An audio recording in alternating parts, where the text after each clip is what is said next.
मित्तल साहब, भारतीय जनता पार्टी को रणनीति के तौर पर थोड़ा सा हिचक ये थी कि मौर्य को अगर उठा के बंद कर देंगे हम, तो उसका दूसरा मैसेज भी जा सकता है, ठीक। और भाई समाजवादी पार्टी तो कहती कि मौर्य को इसलिए बंद कर दिया क्योंकि वो मौर्य है, ठीक।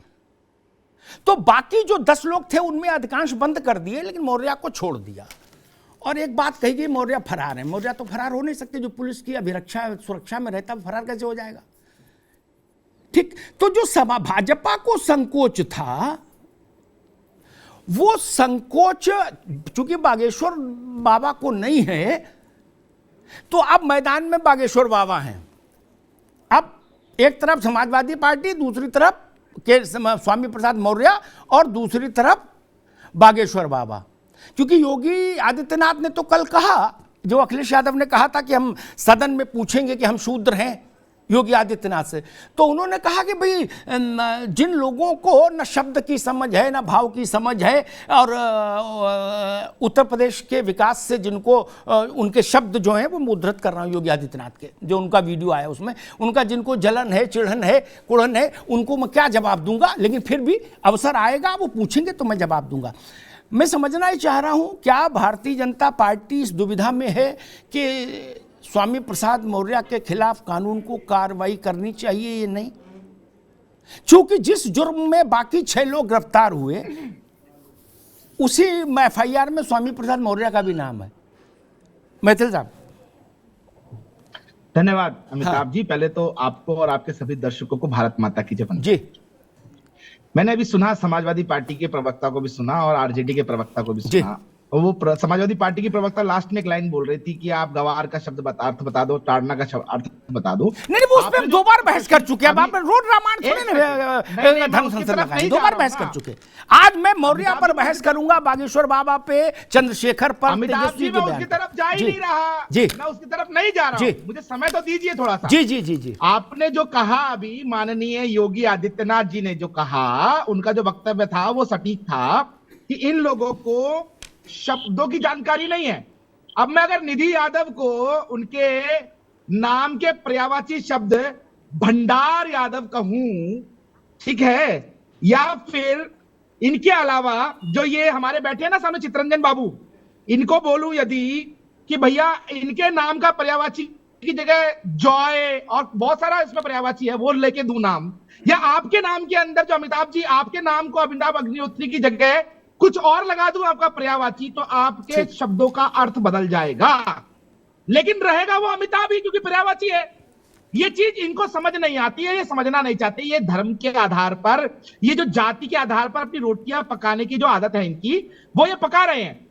और जो कैंसर मौर्य हैं, मैं कैंसर मौर्य इसलिए भी कहूंगा उनको क्योंकि वो भारत के अंदर जो संविधान उनका है, नाम तो स्वामी संविधान को लगातार, अरे सुन तो लीजिए भैया, मैडम आपके बीच में नहीं बोला मैं जी। आप बोला जी। भंडार यादव जी शांत हो जाइए, लेकिन बोलिए, भंडार यादव जी शांत हो जाइए जी। अरे भंडार यादव जी शांत हो जाइए, कोश यादव जी शांत हो जाइए, बोलिए भंडार यादव जी, भंडारा यादव जी शांत हो जाइए।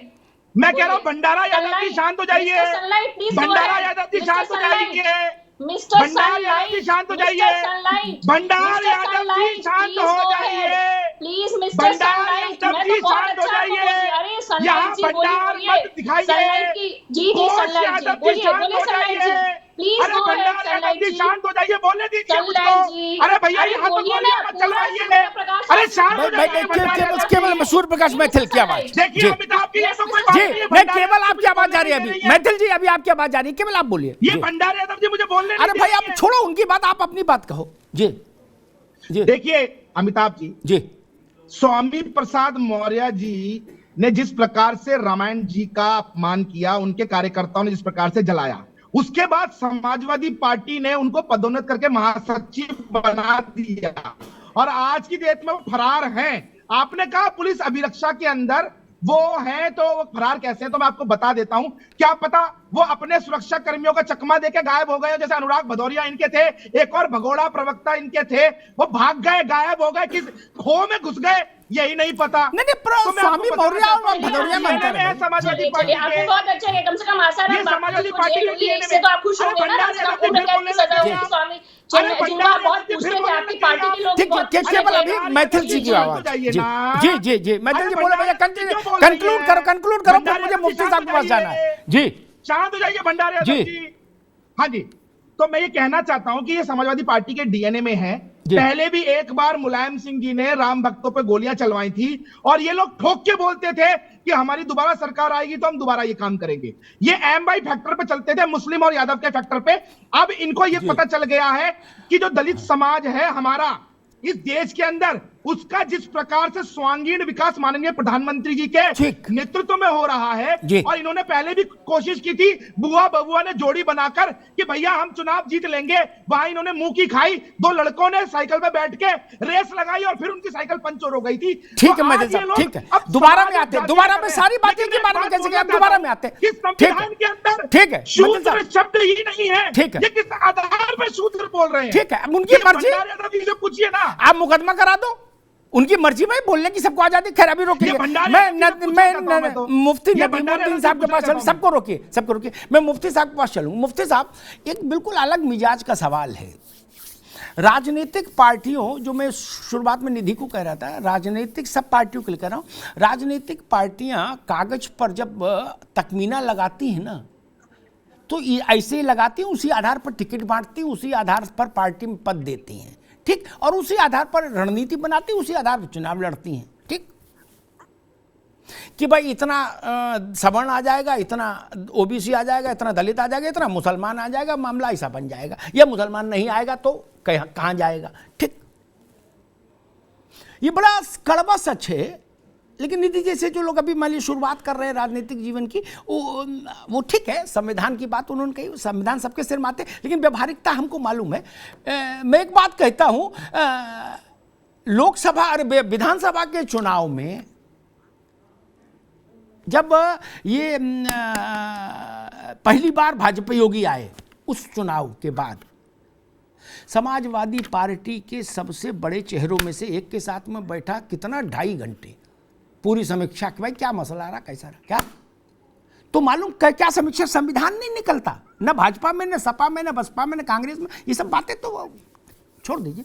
बात आई कि भाई जहां जहां पश्चिम के 100 सीटों पर मेरा मुसलमान था, वहीं मायावती ने मुसलमान दे दिया, बोले वहीं सब जगह बीजेपी जीती। मुफ्ती साहब, सारा गणित इसी पर चल रहा ना देश का, फिर इसको मानने में इतनी पर्देदारी क्यों है, हाय तौबा क्यों है? जिसे देखो वो संविधान का गुटका लिए हाथ में चल रहा है, करा जी संविधान, हम तो संविधान मानते, तो ये क्या है मुफ्ती साहब? और क्या क्या मुसलमान, हिंदू, दलित, ब्राह्मण, ठाकुर ऐसे मैनेज हो जाता कि कागज पे जोड़ लो? ऐसा होता है क्या? देखिए, जिनको देश की राजनीति की बारीकी से जानकारी है जी, उनको मालूम है कि देश की राजनीति हमेशा धर्म और जात पर हुई है, मगर कुछ सालों में ये देखा गया है कि लोग जात से ऊपर उठ चुके हैं और उठ करके राजनीति कर रहे हैं। जैसे आजमगढ़ में क्यों हार गए, ये रामपुर में क्यों हार गए आजम खां, ये तो सबको मालूम। क्यों अवैसी ने मुसलमानों ने अवैसी का साथ नहीं दिया? तो मुझे लगता है कि अब लोग ज्यादा जानकार हो गए, उनको भी मालूम है कि ये पार्टियां किस तरह से बरगला रही हैं और पार्टियां क्या क्या कर रही हैं। मैं तो कहता हूं कि राम इस देश की आत्मा है। देखिए, अमीर खुसरो का मैं एक कलाम पढ़ता हूं कि सासों के मालों में फेरू में पी का नाम, मेरे मन की मैं जानू तेरे मन की राम। तो मैं कहता हूं कि ये देश पर, ये देश का कोई भी हो, चाहे हिंदू और मुसलमान हो, राम को अलग करके आप देश नहीं चला सकते हैं। तो मैं कहता हूं कि जो भी रामचरितमानस को टारगेट कर रहा है, उसको ये सोचना चाहिए कि अगर मुसलमान उनके साथ जाएंगे तो ये गलत है। क्यों गलत है? इसलिए कि मुसलमान राम की तौहीन करने वालों के साथ नहीं जा सकते। एक बात, अब रहा सवाल कि हिंदू राष्ट्र बनेगा नहीं बनेगा, मैं कहता हूं कि कौन सा मुस्लिम राष्ट्र है? आज भी पूरे भारत के अंदर देखिए 15 स्टेटों में एक भी मुस्लिम मिनिस्टर नहीं है, खुद कैबिनेट के अंदर मुस्लिम मिनिस्टर नहीं है। अगर हिंदू राष्ट्र बनेगा तो क्या संविधान लागू होगा, नहीं होगा? कौन से ग्रंथ पर चलेगा? तो अभी तो ये संविधान पर देश चल रहा है। तो जो लोग हिंदू राष्ट्र की वकालत कर रहे हैं, उनको ये बताना चाहिए कि हिंदू राष्ट्र आने के बाद क्या होगा, क्या नहीं होगा। जी, बहुत अच्छी बात कही, और मेरे ख्याल से रावत जी इस बात से जरूर प्रसन्न होंगे। मौलाना साहब ने बहुत अच्छी बात कही। एक बात मैं और कहता हूं, राजनेताओं को एक बड़ी बिहारी बीमारी भी होती है। शाहवानों के मसले में जब राजीव गांधी ने फैसला पलटा लोकसभा में ले जाके सुप्रीम कोर्ट के, तो एक दिन पहले उन्होंने स्टैंड लिया था कि हम मौलानाओं के दबाव में नहीं झुकेंगे, और आरिफ खान ने एक धुआंधार स्पीच दी 2.5 घंटे की। ठीक, अगले दिन उनको रात में कुछ लोगों ने समझाया तो उन्होंने कहा नहीं, अब हम मौलानाओं की बात मानेंगे। राजीव गांधी ने पलट दिया फैसला। अगले दिन आरिफ से कहा कि इसके पक्ष में बोलो, कि मौलानाओं की मांग के आरिफ ने इस्तीफा दे दिया। खैर वो सबको पता है। मैंने कांग्रेस के उन 5 में से 2 लोगों से बात की मौलाना साहब, जो उस समझाइश में शामिल थे। क्या, बहुत वर्ष बाद। निधि जी, ये अच्छी बात है, आगे के लिए बहुत रहेगा कि भारत की राजनीति कैसे काम करती है। मैंने कहा मैं समझू सीखूं भाई, मेरा पेशा है कि आखिर ऐसा। तो उन्होंने कहा कि लोगों ने समझा, 5 लोगों में से 2 ने मुझे बाद में बताया बहुत वर्षों बाद कि राजीव जी को ये समझाया कि देखो अयोध्या में ताला खुलवा दिया हम लोगों ने। बोले हाँ। बोले अब ये मौलानाओं को सेट कर दो, हिंदू भी सेट, मुसलमान भी सेट, बाई जेब में मुसलमान, दाई में हिंदू। बोले 500 साल तक राज करेंगे। बोले ताली बजाओ, चाय मंगाओ, कॉफी मंगाओ। क्या, उसके बाद क्या हुआ? उसके बाद से कांग्रेस कभी कांग्रेस जैसी रही नहीं।